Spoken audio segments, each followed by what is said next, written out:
அனைவருக்கும் வணக்கங்க. நான் நந்தீஸ்வரர் அஸ்ட்ராலஜிலேருந்து பேசுகிறேங்க. ஆண் ஜாதகங்க. ஆண் ஜாதகத்துக்கு சொல்லி வரேன்.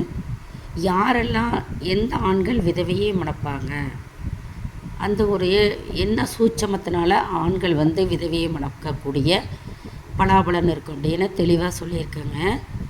என் நம்பர் செல் நம்பர் கொடுத்துருக்கேன். ஆன்லைன் ஜோதிடமும் பார்க்குறேங்க. இப்போ ஆண் ஜாதகத்துலேங்க நான் தனுசு லக்கணத்தை எடுத்துக்கிட்டேன் உதாரணமாக. நீங்கள் எந்த லக்கணமாக இருந்தாலும் சரி, 3வது வீட்டில் சுக்கிரனும் செவ்வாயும் சேர்ந்து இருக்கக்கூடாது. அதே மாதிரி 7வது வீடுங்க, மாங்கல்ய ஸ்தானத்துலேயும் சுக்கிரனும் செவ்வாயும் சேர்ந்து இருக்கக்கூடாது. இப்படி சேர்ந்து இருந்துங்க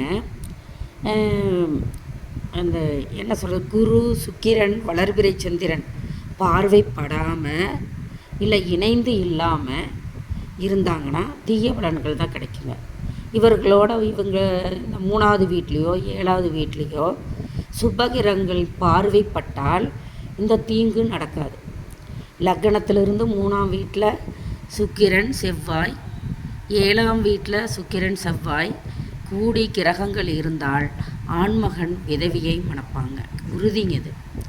ஆனால் அவங்க ஜாதகத்துக்கு ஜாதகம் வேறுபடுங்க. உடனே கூடியிருந்தால் உடனே டக்குன்னு தப்பாக புரிஞ்சக்கூடாது. சுபகிரகங்கள் பார்வைப்பட்டால் அவங்க அந்த மாதிரி விதவையும் மணக்க மாட்டாங்க. அந்த சுபகிரகங்களின் தசாபுத்தி காலங்கள்லேயும் அவங்க மணக்க மாட்டாங்க. இதுதாங்க நியதி, ஜோதிட நுணுக்க நியதி இதுதாங்க.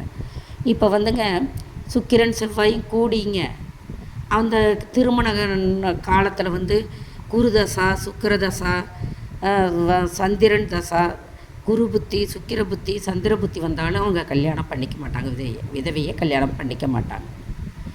இது ஜோதிட சூட்சமங்க. 3வது வீட்டில் சுக்கிரன் செவ்வாய் இருந்து அல்லது 7ஆம் வீட்டில் சுக்கிரன் செவ்வாய் இருந்து சுபகிரகங்களின் பார்வையோ பட்டாலோ அல்லது சுபகிரகங்களின் தசா புத்தி காலங்களில் இவர்கள் விதவையை மணக்க மாட்டாங்க.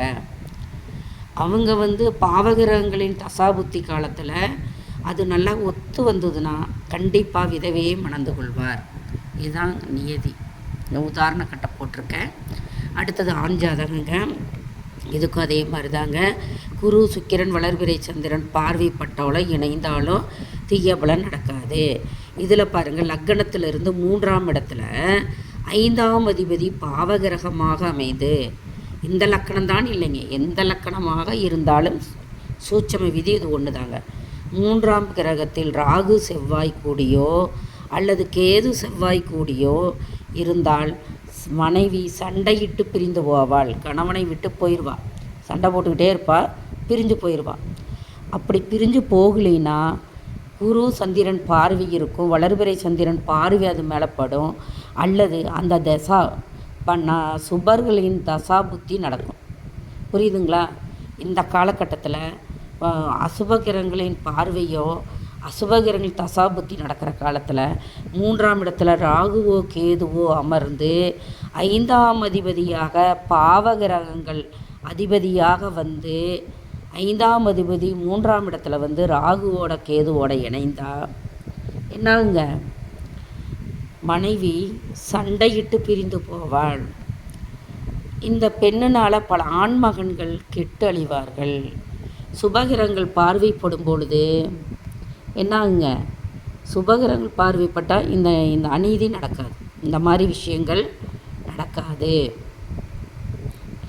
5ஆம் வீட்டு அதிபதி பாவகிரகமாக இருக்கணும். 5ஆம் வீட்டு அதிபதி பாவகிரகமாக அதிபதி அது ராகுவோடவோ கேதுவோடவோ இணைந்து 3ஆம் இடத்தில் அமர்ந்து விட்டால் அவள் சண்டையிட்டு மனைவி பிரிந்து போவாள். எப்போ பிரிந்து போவாள்? சுபர்கள் பார்வை இல்லாத பொழுது அசுபர்களின் பார்வை, அசுபர்கள்னால் இந்த ராகு செவ்வாய் காலத்தில் கூட அவங்க சண்டையிட்டு பிரிஞ்சு போவாங்க. இதுதாங்க நியதி. இது எல்லோரும் நோட் பண்ணி வச்சுக்கோங்க. இது சுபகிரகம் பார்வைப்பட்டாங்க, இதுக்கு நடக்காதுங்க. இதுதான் உண்மைங்க. என்ன என் கட்டத்தில் இருக்குதே, நான் விதவி மணக்கலைன்னா உங்களுக்கு ஜாதகப்படி சுபர்கள் பார்வைப்படும், அல்லது தசா காலங்கள் சுபர்கள் தசா காலமாக இருக்கும். புரிஞ்சுதுங்களா? நடக்கலினெல்லாம் ஒரு ஜாதகத்துக்கு ஜாதகம் வேறுபடுங்க. ஜாதகத்துக்கு ஜாதகம் வேறுபடும். நன்றி சுபங்க.